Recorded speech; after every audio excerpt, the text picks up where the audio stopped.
Bismillahirrahmanirrahim. Alhamdulillah wassalatu wassalamu ala Rasulillah. Amma ba'd. Materi yang ke-8 dalam pembahasan tentang matan al-waraqat dalam usul fikih. Nah, kita akan membahas al-af'al. Al-af'al ini judulnya. Menjadi judul untuk membahas tentang perbuatan Nabi Shallallahu alaihi wasallam. Maka beliau mengatakan setelahnya fi'lu al-af'al adalah fi'lu sahibi syariati. Fi'lu sahibi syariati. Ini harokatnya seharusnya kasrah. Fi'lu sahibi syariah. Perbuatan sahibu syariah. Siapakah sahibu syariah ini? Yang memberikan syariat. Maksudnya adalah Nabi Muhammad Sallallahu Alaihi Wasallam. Nabi Muhammad Sallallahu Alaihi Wasallam. Walaupun sebenarnya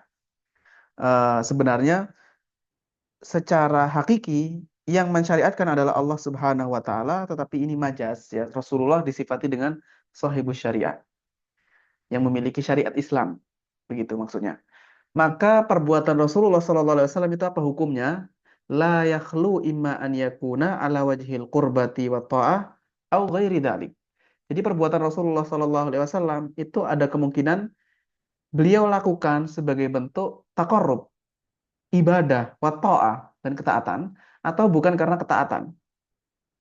Nah, apa hukumnya? Karena ini akan berdampak kepada hukum perbuatan tersebut. Apakah sunnah atau wajib atau mubah. Dan ini tidak mungkin perbuatan Rasulullah menjadi haram atau makruh. Hanya wajib atau sunnah atau mubah. Terus kemudian apakah semua umatnya harus melakukannya ataukah tidak? Ini akan dibahas oleh Al-Imam Al-Juwaini rahimahullah ta'ala. Maka yang pertama terlebih dahulu. Fa'in kana ala wajhil qurbati wa ta'ah. Kalau perbuatan Rasulullah SAW itu dilakukan sebagai bentuk ketaatan, maka ada dua kemungkinan. Kemungkinan yang pertama adalah ada dalil yang menunjukkan bahwa itu khusus untuk beliau. Maka berarti perbuatan tersebut khusus untuk beliau, tidak bisa diterapkan oleh umatnya, tidak bisa diikuti oleh umatnya.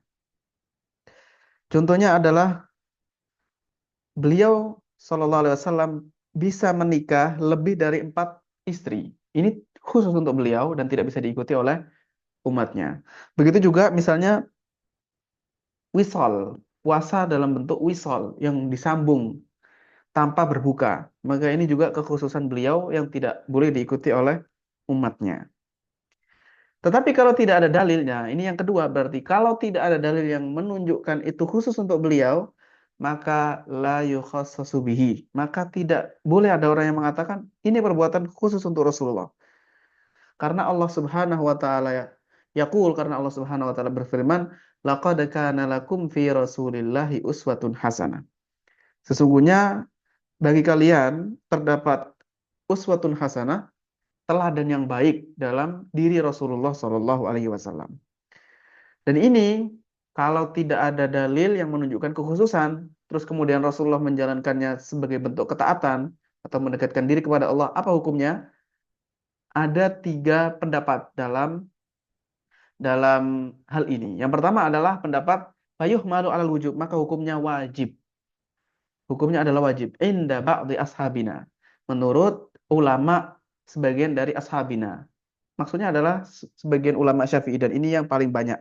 Kebanyakan ulama Syafi'iyah berpendapat bahwa hukumnya adalah wajib bagi beliau dan wajib juga bagi kita, bagi umatnya.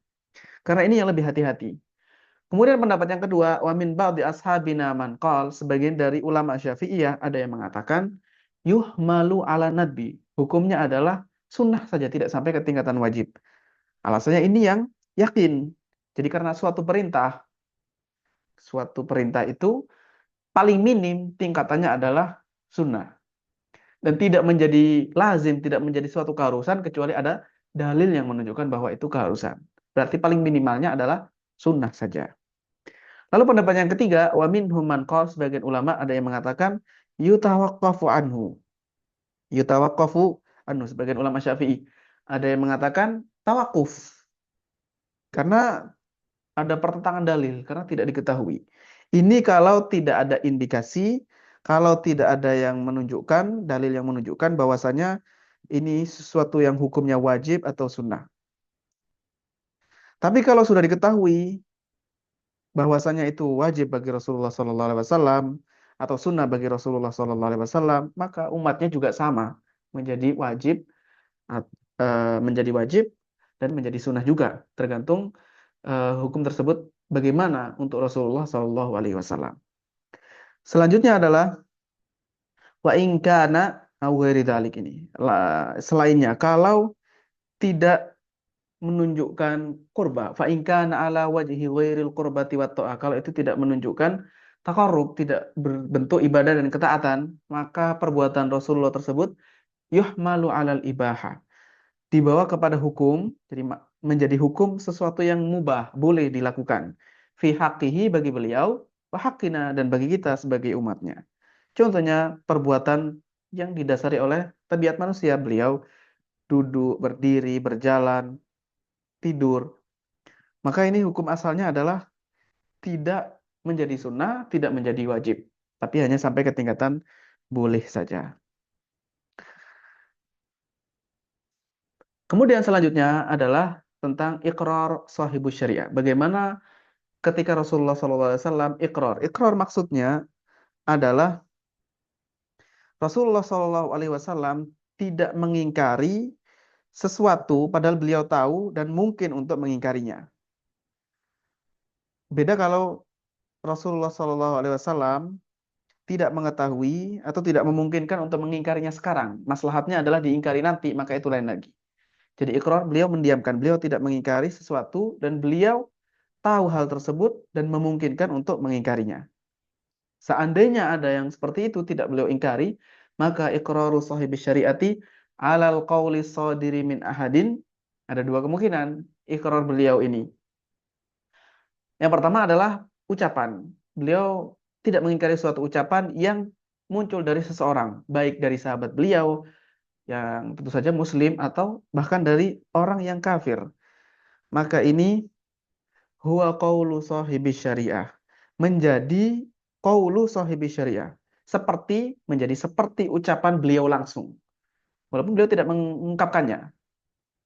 Wa iqraruhu alal fi'li, begitu juga iqraruhu alal fi'il. Ketika beliau tidak mengingkari suatu perbuatan, beliau iqrar, mentakrir, menyetujui, maka kafi'lihi. Hukumnya adalah seperti perbuatan beliau sendiri secara langsung. Contoh iqrar qaul, ucapan adalah ketika Rasulullah SAW tidak mengingkari ucapan Abu Bakar As-Siddiq yang mengatakan salabul qatil, salab itu sesuatu yang dibawa oleh musuh yang sudah terbunuh, maka boleh diambil oleh orang yang membunuh, yang menempel di badannya, itu boleh diambil.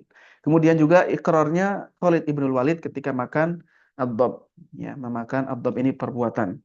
Ketika memakan ad-dab binatang yang seperti kadal di padang pasir.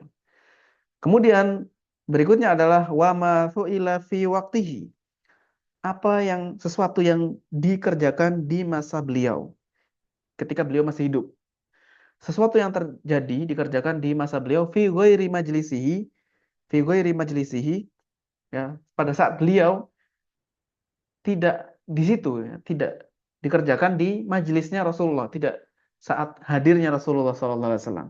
Walam yunkirhu wa alima bihi walam yunkirhu, tapi setelah itu beliau tahu dan beliau tidak mengingkarinya, fa hukmuhu hukmu ma fu'ila fi majlisi. Hukumnya adalah seperti sesuatu yang dikerjakan di majelisnya, seolah langsung itu terjadi di majelis beliau. Contohnya Rasulullah SAW mengetahui sumpahnya Abu Bakar As-Siddiq yang tidak makan makanan pada saat beliau marah. Lalu kemudian akhirnya beliau melihat, berpikir bahwasanya makanan itu suatu kebaikan. Nah, ini sebagaimana dalam hadis riwayat Muslim. Maka ini menjadi seolah-olah walaupun sedang tidak dikerjakan di hadapan beliau, maka hukumnya adalah seperti perbuatan yang ada di majelis beliau. Jadi sama. Itu tentang ikrar, ya, ketetapan Rasulullah Shallallahu Alaihi Wasallam. Semoga dapat difahami. Wassalamualaikum warahmatullahi wabarakatuh. Walhamdulillahi rabbil alamin.